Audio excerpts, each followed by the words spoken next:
Comment, like, subscribe. The bell keeps you notified. It helps the show thrive.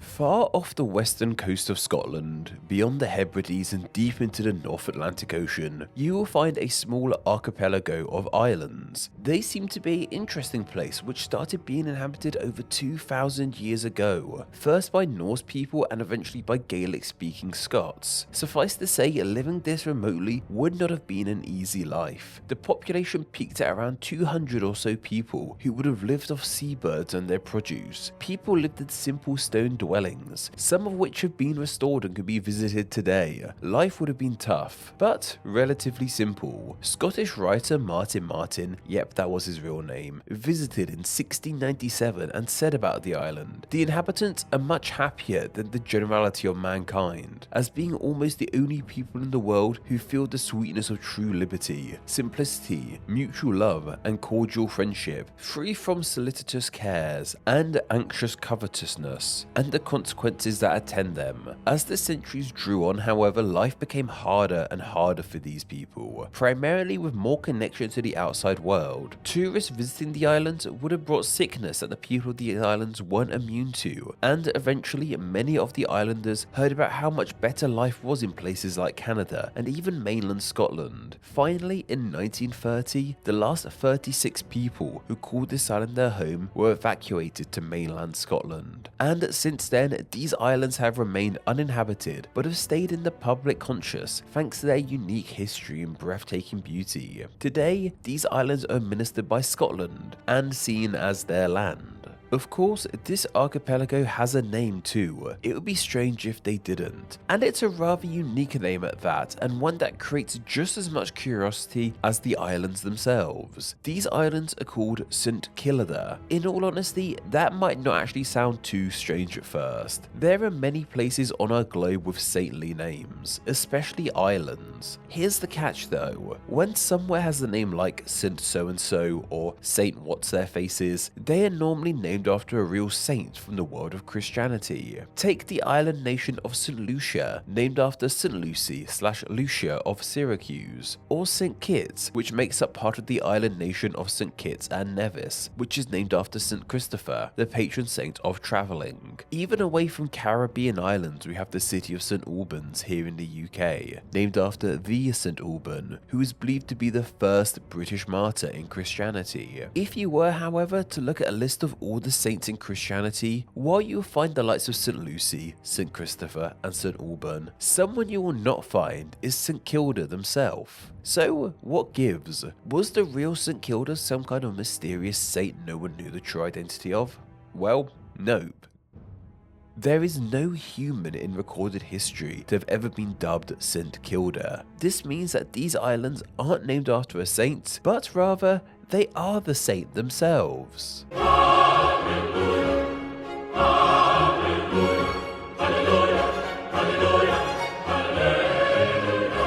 Is this really the case? Did a chain of islands in the middle of the Atlantic Ocean really become a saint? If so, then what verified miracles did they perform? When is their feast day? And which pope was it that canonized them into sainthood? Well, as fun as it would be if somehow a chain of remote islands became a saint in the world's most followed religion, that doesn't seem to be the case by any means. The name of St. Kilda doesn't come from religious roots by any means, but seems to instead be a good old English corruption of a different name entirely. What that name is, however, we aren't entirely sure, but there seems to be a couple of theories on the matter. One of the first theories on the matter is that it's an English corruption of the Dutch Sunt Kelder. This means sweet well water. This name first appeared on a Dutch map in 1666. While there isn't an explanation as to why it had that name, I imagine it would have been because of some particularly nice spring water found on the island. It's easy to see how English speakers would corrupt this into St. Kilda though. There is one specific sacred spring on the main island named Torbe Kilda. Many assume that the Kilda in this name was the name of a saint, so named the island it was on St. Kilda. This isn't the case, however. Torbe Kilda is simply the Gaelic and Norse words respectively for well, so this name simply means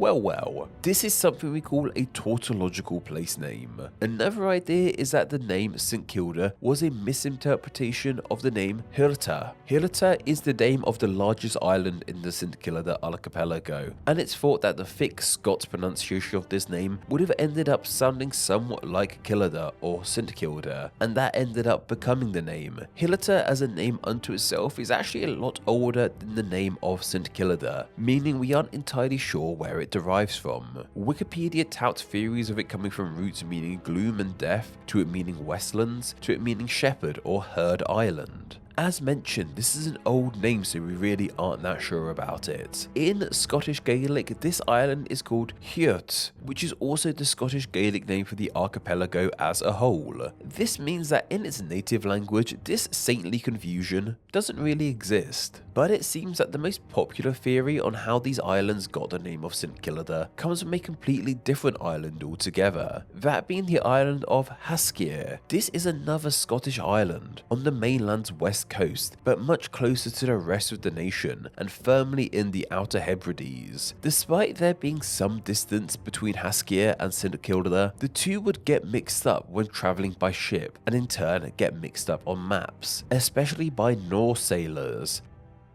And the Old Norse name for this island isn't Haskir, but instead Skilladar. This means shield. Why they call this island shield I do not know, however. Maybe it was well protected, or they thought it looked like a shield. Whatever the case, due to confusion on locations, the Norse ended up accidentally labelling the archipelago we now know as St Kilda as Skilladar instead of the island that was actually named Skilladar. If this wasn't confusing enough, a Dutch map not only labelled St Kilda as Skilladar, but also accidentally misrecorded the name as S.Kilda.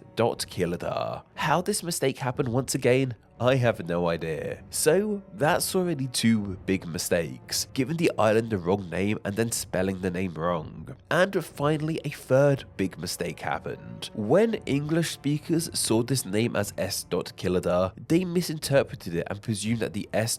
at the start represented, well, you guessed it, a saint, so they dubbed it St Kilda, with the R at the end eventually disappearing, leaving us with the name we have on these islands today. So yeah, it wasn't any divine intervention as to how this name came to be, but rather through a long-winded series of miscommunications. And even if the Skilladar etymology theory isn't true at all the other ideas are a result of miscommunication / misinterpretation.